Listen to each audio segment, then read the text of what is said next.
Good morning. Well, here we are. It's Sunday again. I'm sure you've all come expecting to hear a sermon. Well, I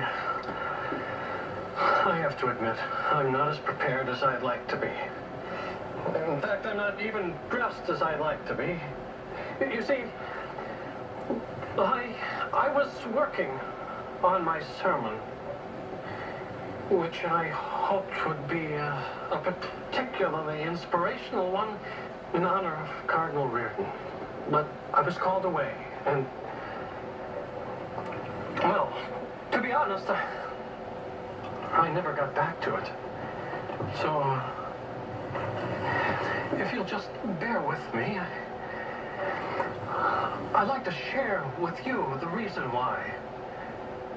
I want to tell you about two men, each facing his own crisis. The first man you know rather well. The second is a patient here. Well, the first man thought he was facing a crisis.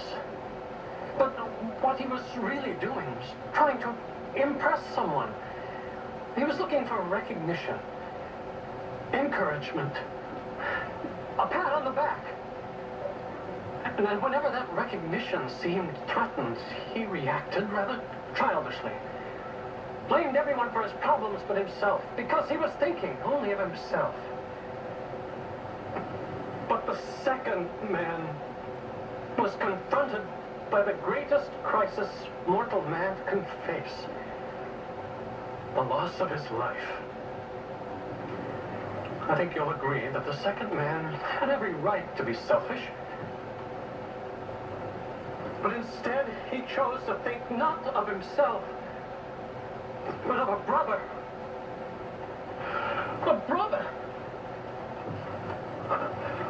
And when the first man saw the dignity and the selflessness of the second man, he realized how petty and selfish he...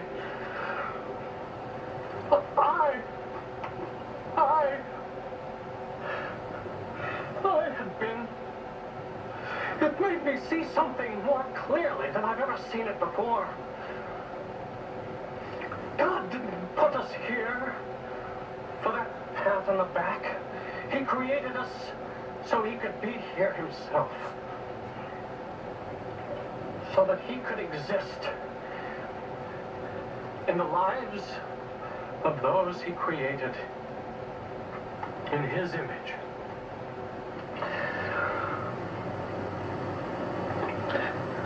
Well, I know you didn't come here to listen to me. It gives me great pleasure to introduce His Eminence, Cardinal Reardon.